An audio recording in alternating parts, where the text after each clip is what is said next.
Good afternoon, class. Good afternoon, ma'am. How are you today? We're fine.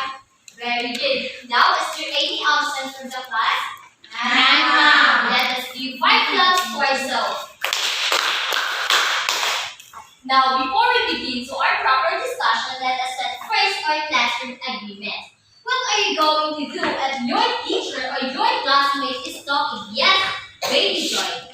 Listen attentively, ma'am. Alright, you may listen attentively. What about if you want to answer? Yes, Lila. Raise the right hand, ma'am. Excellent. You may raise your right hand. And if the teacher will give you an activity, what are you going to do? Yes, Jennifer. Participate and cooperate, ma'am. Correct. You may participate and cooperate. And lastly, I want you to sit properly. Again, what are our classroom agreements? Yes, baby Joy. Our classroom agreements are listen attentively, raise your right hand, participate and cooperate, and lastly, the sit properly. Very good. Now, do you want an activity? Yes. Alright, so this time I will group you into 3 groups. So please count off Algie. 1, 2, 3. 1, 2, 3, 1, 2, 3. 1.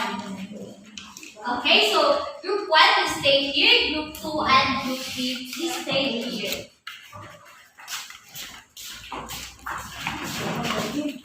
Please go to your group now.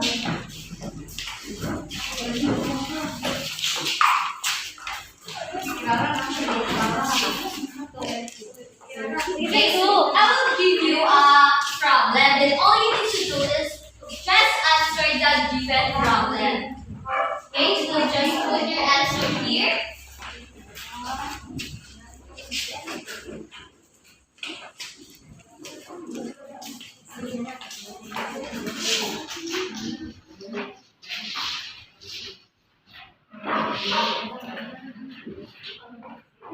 Alright, so I will give you 1 minute to do your test, and after 1 minute, just try to present your work. Is that clear? Yes. Alright, so your 1 minute starts now.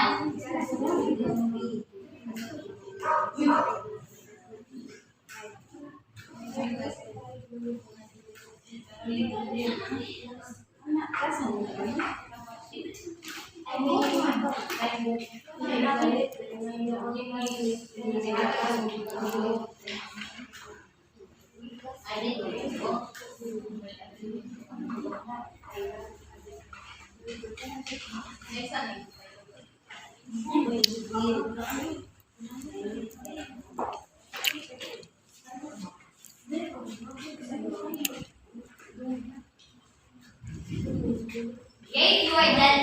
Please paste your answer now.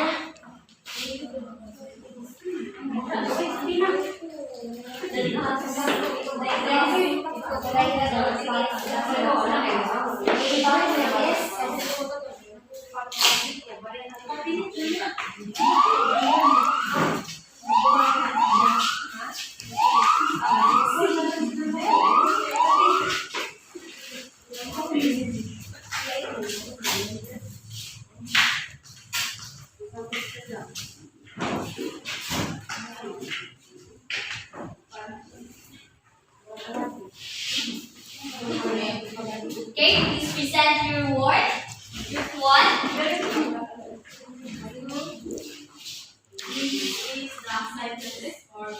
My question is, or the problem is, I wrote 5 lollipops and my cousin gave me 3 more. How many lollipops do I have in hand? First, I wrote 5 and my cousin gave me more 3. So, the other 7. Okay, the lollipops I have in all is 8. Alright, so the answer of group 1 is correct? Yes. Alright, so let's give them very good clap. 1, 2, 3, very good, very good, very good. So now let's proceed to group 2.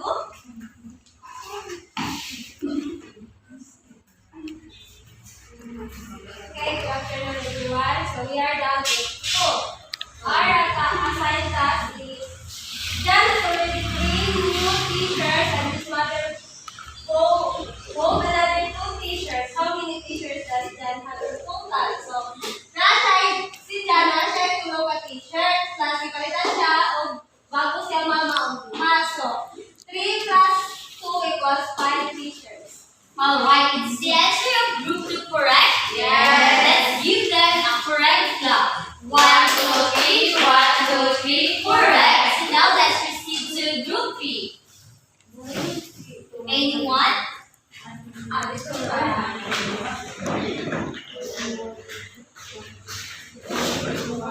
So I from my mom bought me 7 notebooks and I still have 2 notebooks in my bag. How many notebooks do I have now? So we simply add 7 plus 2 equals to 9. So our answer is 9 books I have in all. Alright, is the answer of group 3 correct? Yes.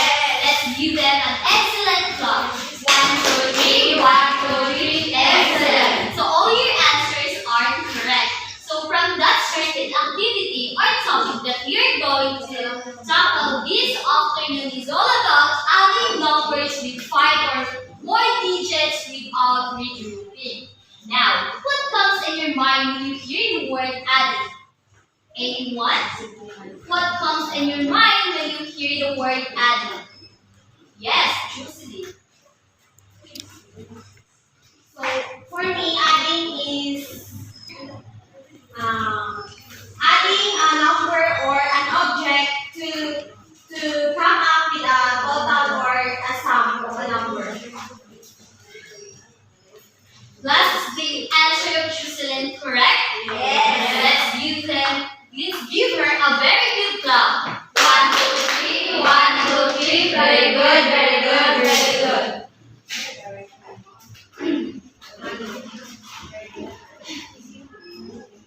Okay, so now let's define what is adding. Who wants to read?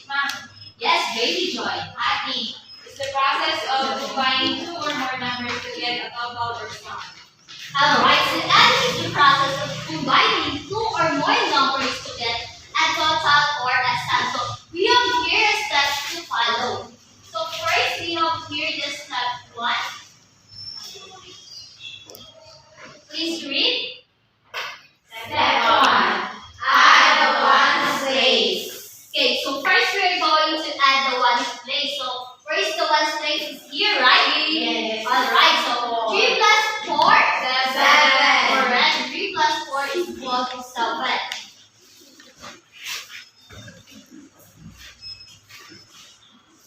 Okay, so step 2, who wants to read? Yes, Jennifer. Add them. Alright, so add that. So after we add 1, we're going to add the 10. So then here is 7 plus 1 is equal to 8. Alright. 8. Next, we have here the step 3. Who wants to read? Yes, Baby Joy. Add the 100. Okay, add 100. So first we're going to add the ones, add tens, and next is add 100. So 2 plus 5 is equal to 7. Alright, 7. Next we have here the step 4. Add 1,000.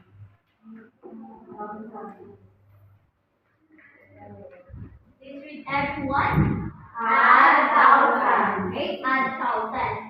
0 plus 1 is equal to 1. Very good. And the next step, wants to read? Yes, Josie.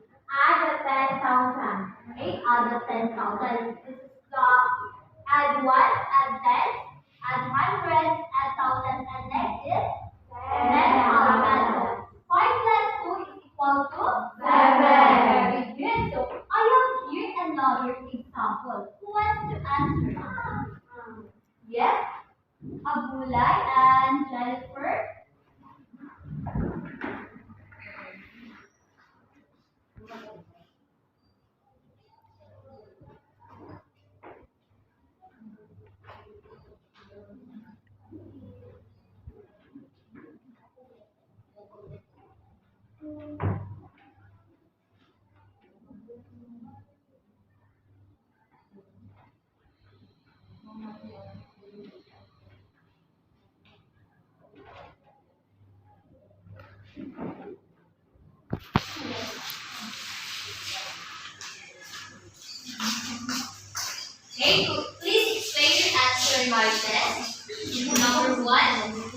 question is first.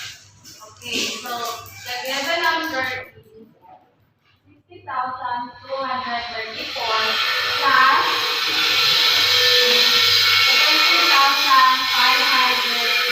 So first step is add 1. So 1 is 9 plus 0 equals 9. Next add the 10. So 3 plus 6 equals 9. Third step, add 100. So 2 plus 5 equals 7. Fourth step, add 1,000. So 0 plus 7 equals 7. And the last step, add 10,000. So 6 plus 1 equals 7. So the answer is 27,799. Alright, but the answer of Jennifer correct? Yes. Okay, let's give her a high clap.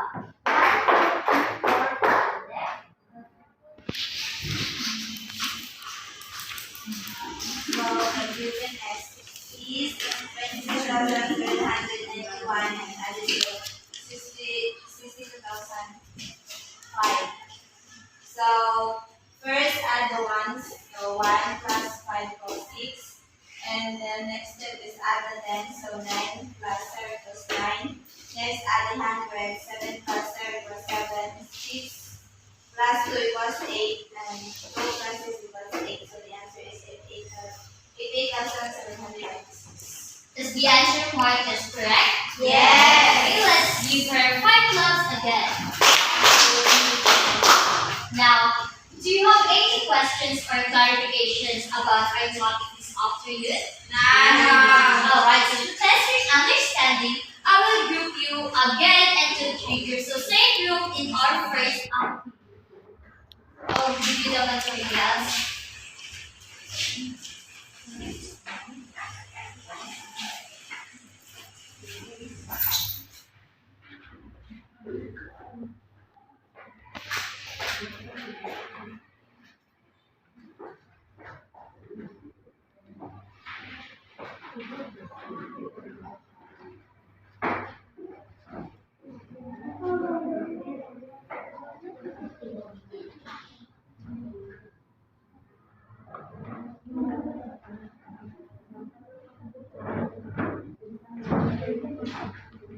Alright, so I am here at 10 problems, and each problem contains of 2 points, and the total will be 20 points. So after you see the given problem, you just answer directly, and after answering, you just raise your answer. Is that clear?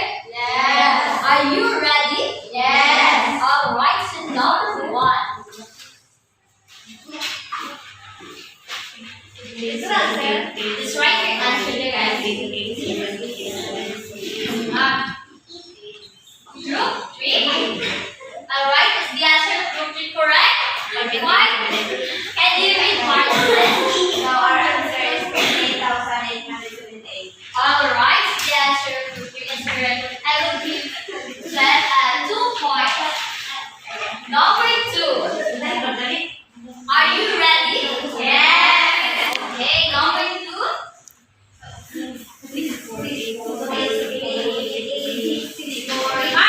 Yes, Julie, again, what is your answer? Our answer is 64,883. Alright, correct. Julie, again, 2 points. Number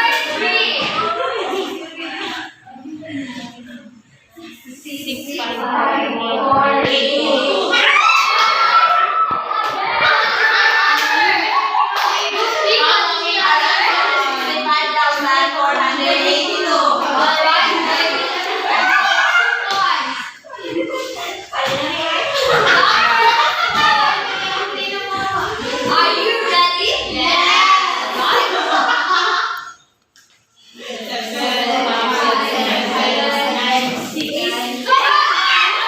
Group 2. Please read your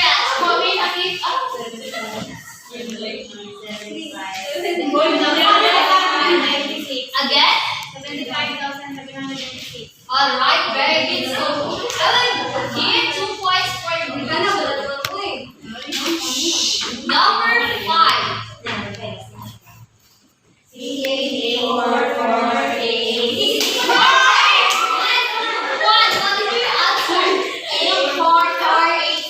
Alright, Reggie, I'll give you 2 points. Next, number 6. Are you ready? Alright, number 6.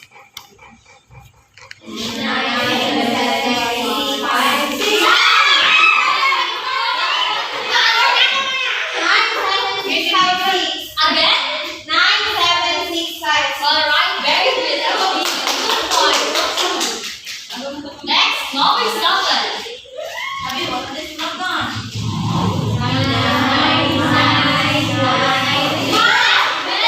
One again, what's your answer?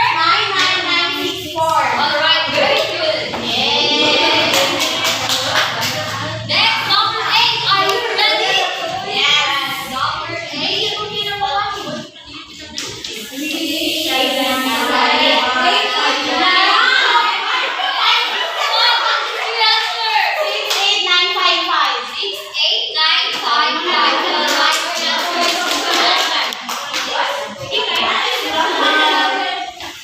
Next, number 9.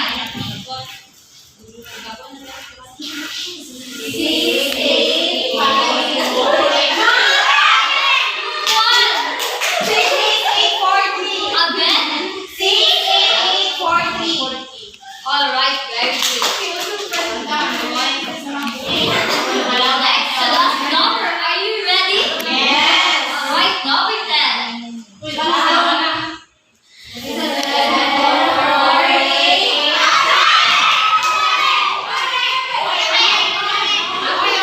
Alright, and group 2. What is your answer? Again? Alright, correct. Now let's total your 1, 9, 4, 2, and 3 is 26. So as you can see, the winner is the group 1. You are very good now to group 1. 1, 2, 3, 1, 2, 3. Very good, very good, very good. Okay, another class. What is adding? 81 again. What is adding is? Yes, Algie. It's the process of combining 2 or more numbers to get the total or sum. Alright. It is the process of combining 2 or more numbers to get a total sum. So class, it is important to know adding. Alright, it is very important to know adding. So now, why it is important to know adding? Anyone? Why it is important to know adding? Yes, Jocelyn. It is important to know adding because when we are going to buy in the market or in any store, we know the kanang dili ta maalakan sili hatag sa ilang susunod or sa atong kwarta. Alright, very good. Let's give a Jocelyn 5 claps. Now let's have an activity again. So in the same group, are you now in your group? Alright, so for group 1, I want you to make a yell about addition. Again, group 1, make a yell about addition. For group 2, explain the importance of addition. And group 3, make a slogan that connects to the importance of addition.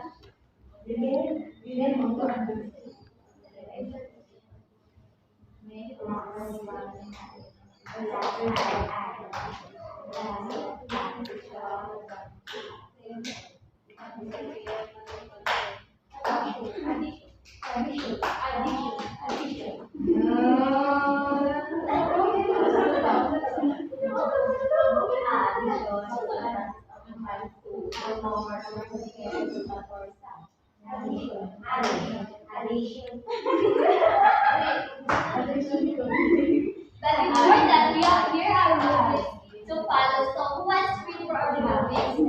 Yes, Jocelyn.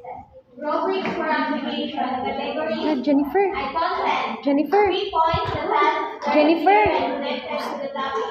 Photo. Jennifer. The task is very clear but not connected to the topic. 1 point, the task is unclear and not connected to the topic. Time. 3 points. Finish the task ahead of time. 2 points. Finish the task on time. 1 point. Did not finish the task on time. Cooperation. 3 points. In high level of cooperation. Team members helping to the team to succeed. 2 points. Team members cooperate proactively. 1 point. Team members cooperate when it is needed. Alright, so on hold, you understand the rules and I will give you 5 minutes to do your task. Your 5 minutes starts now.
Okay, time's up. Let's start presenting your work now.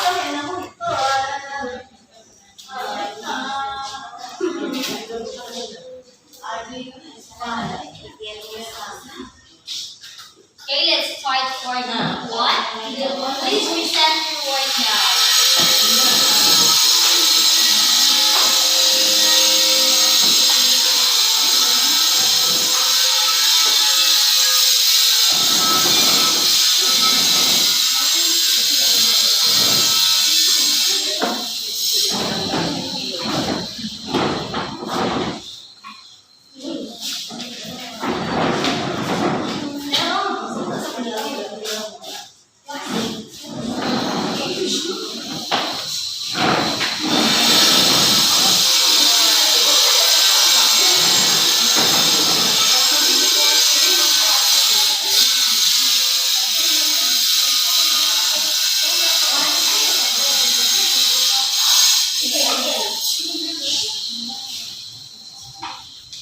Good afternoon, everyone. Our task is to make a yell about addition.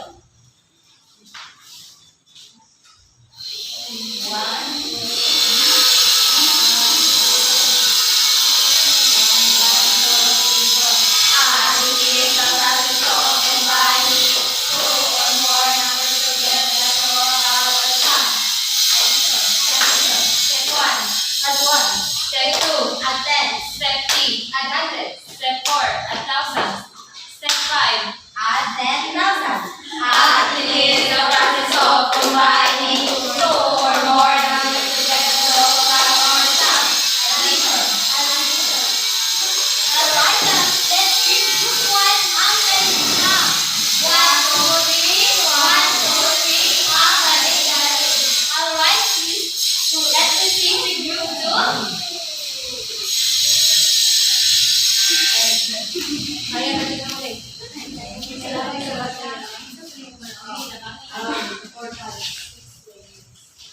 Okay, good afternoon everyone. Our task is to explain the importance of addition. Addition is very important to our daily lives because knowing how to add numbers, you can easily compute kung saan total sa imong gipalit kay naman ka kung pila imong sukli. Dili tagupalit ka. Tapos, dili ka kapalit pila imong sukli, di ba mag-consider ka sa tindira mo na important siya lagi. Alright, let's give a group 2 a very good clap. 1, 2, 3, 1, 2, 3. Very good, very good, very good. So now let's proceed to group 3. So this is the word of display. Our task is to make this slogan about the importance of adding. So adding is fun to build the sound. Alright, very good. Let's give a group 3 more clap. 1. So now for group 1, for the content, I will give you 3 points because the task is very clear and connected to the topic. And for the time, I see that you finished the test ahead of time and the cooperation, I see that with high level of preparation, the team members helping to team to succeed. So the total points you get 9 points. I'll give you 9 points. So let's give a group 1 a very good clap. 1, 2, 3, very good, very good, very good. So for group 2, I'll also give 3 points for the content But the time is very clear but connected to the topic. And for the time, I will give also 3 points because the task finished ahead of time, and also the operation, the team members helping the team to succeed. So the total points you earn will be 9 points. So let's give them 5 claps. 1, 2, 3, 4, 5. And the last group for the content, and give also the 3 points because the task is very clear and connected to the topic. And the time, I see that you finished the task on time, and the operation, team members helping the team to succeed. So the total points you earned will be 9 points. So let's give them a 3 claps. So now, please get one more sheet of paper and answer this evaluation. Class, are you done? Yes, ma'am. Alright, very good. So for your assignment, please get your assignment notebook and copy this one. And that's all for today. Goodbye, class. Goodbye.